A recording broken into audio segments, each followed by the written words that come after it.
Today, I want to look at how you and your church can have the greatest possible impact on the culture around you. And I want to do that by breaking up culture into 4 levels and seeing how you can be in the world but not of the world on each one of those levels. I've adapted this presentation from one that Dr. Johannes Reimer gave in Hanoi at the Missional International Church Network's 2018 annual conference. I want to start by writing a couple of labels up here on the board. First, we're going to write world. Those who are of the world are all those who are not of Christ, whether they're Muslim or Buddhist or atheist, they're of the world. Those who are of Christ are individual Christians, and this also represents the church as a whole and local churches. And on the left, I want to write 4 labels for culture. First, I'll write religious culture. Religious represents the foundational beliefs people operate under, whatever they may be. Then we have the cognitive culture. Cognitive culture is the way people think and view the world. And then we have societal culture, the way we treat one another, interact with each other. Then we have our material culture, and this represents the physical realm around us and how that impacts our life. Now, these work from the top down. So the way that our foundational religious beliefs influences the way we think, influences how we treat each other, and influences our material culture. But if we want to affect change in culture, it's best that we work from the bottom up. So we want to start with the material culture and work our way up to the religious culture. So starting with the material culture, this is not materialism, but rather this is the material world around us which impacts our lives and makes a unique culture for us. For example, if you use a smartphone, that has a big impact on how you live your life, or the types of clothes you wear. It's not more or less godly to wear jeans or wear a kilt. These are just parts of our physical culture. The environment you live in, if you live in the desert or if you live by the ocean or if you live in the mountains, these different factors influence your physical culture. Now the material culture, I'm going to draw an oval here and it represents the world's material culture. And I'm going to draw another oval that represents those who are of Christ. What you're going to see is there's a lot of overlap here. There's a lot of things that you can be in the world and not of the world and still enjoy. We can still enjoy going on a hike, whether you're with Christians or non-Christians. We can enjoy playing games. We can enjoy so many of the things that God has given us in the physical realm. Now, if we want to make an impact in our culture, we start here on the material level, and we start with service. So your key word for the material culture is service. Using service, we can begin to build trust with people. This could include feeding the hungry, or giving medicine to the sick, or even providing a safe place for students to study or for families to play games. This is service that we do that builds trust. And that can move us up to the next level of societal culture. We see Jesus did this. Jesus healed the sick. Jesus fed the hungry. So we see Jesus having the same objectives as he went, and he began to build his reputation and trust with the culture around him. Jesus also took on human clothes. He wore what was normal in his culture. So we see Jesus doing the same thing, adapting to these things that are part of the world, but not part of the sinful world systems, but rather just part of that physical culture which can be of Christ. So there we are in the world, interacting with the world, but we're not of the world.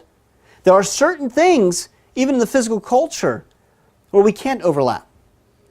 But as we do service and we build trust, we move up to the societal culture. And this is how we interact with others. Now I'm going to draw another oval here representing those who are of the world, another oval here representing those who are of the church.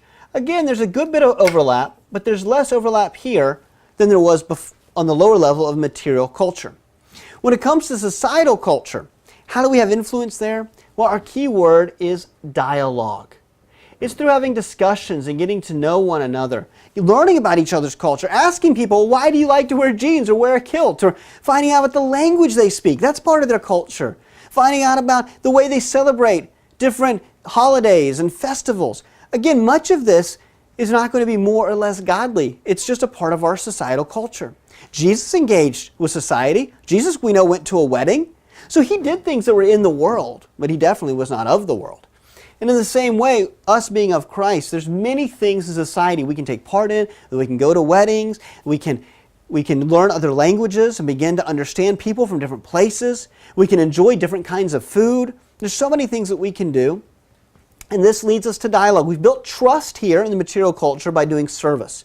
But then with those same people, we can begin to have dialogue. It's been said before, people don't care how much you know until they know how much you care.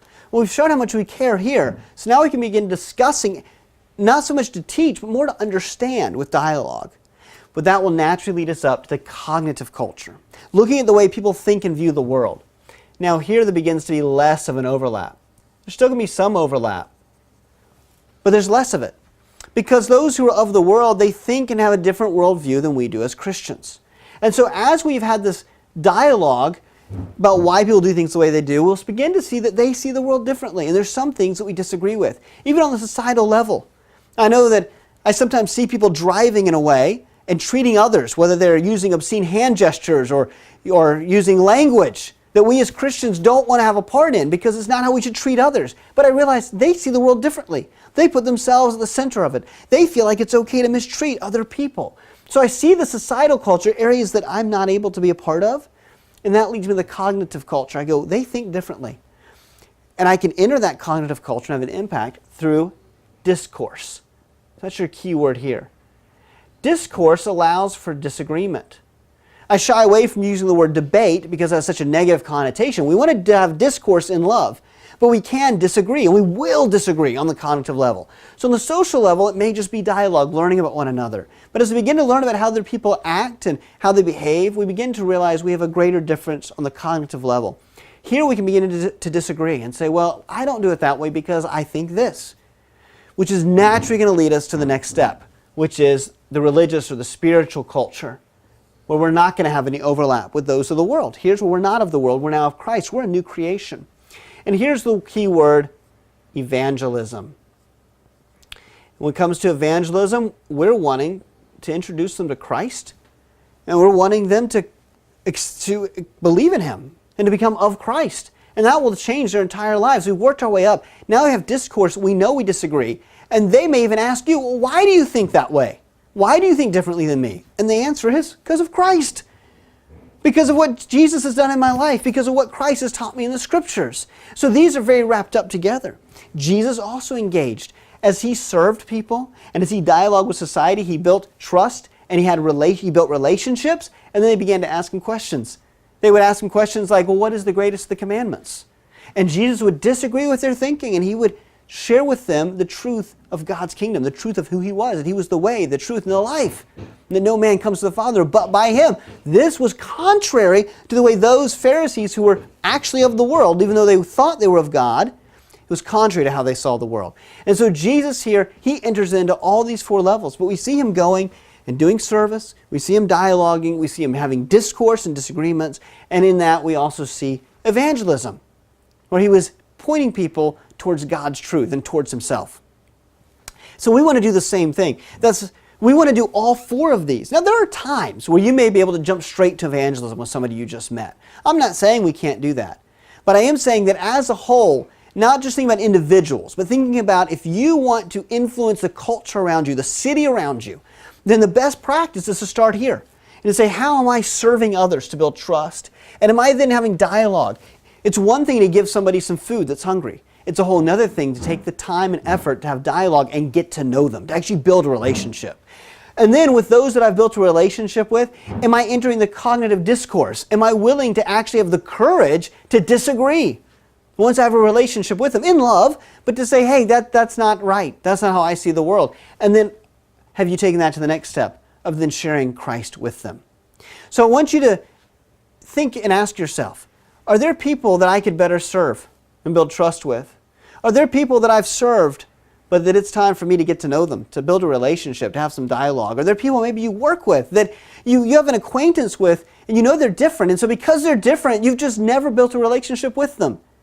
Because we tend to like to be with other people like ourselves. So are there those who you could intentionally go and take time to have lunch with and begin to ask some questions, some dialogue, get to know them and who they are and why they do the things they do? Are there those that you do have a relationship with, but maybe you've stopped there because you've realized we think differently and you've just kind of let it lie? And is there somebody in your life that God wants you to go and to enter the cognitive culture and begin to have some discourse and really engage with them of why they think the way they do and why you think the way you do, which then leads you to evangelism? Are there those in your life that you have talked to that you know they think differently, but do they know why? Have you shared Christ with them, that that's the reason that you think differently than they do? So I encourage you to think about that and how you could have influence as an individual. But I also want to encourage you, whether you're a church leader or just a member of a church, to think about how is your church engaging in all four of these levels. Now, hopefully you have church services where the gospel is preached. People can come and learn about God and have their fundamental beliefs either challenged or reinforced, depending on where that person is at. But what about the other levels? Does your church find ways to do practical service in the community around you? Do you find ways to enter into dialogue or provide opportunities for your people to have dialogue and to learn more about others in the culture around you who don't believe the same way you do? And is there a chance and opportunities for discourse, for building relationships that lead to deeper conversations, as well as helping equip your people to take it to the next level, to evangelism? So as individuals and as a church, we want to do all four of these. We see Jesus did all four of these. We want to make sure that we are also doing service to enter the material culture, having dialogue to enter the societal culture, having discourse to enter the cognitive culture, and having evangelism where we actually have discussions about our spiritual foundational beliefs. I hope you found this helpful. God bless you.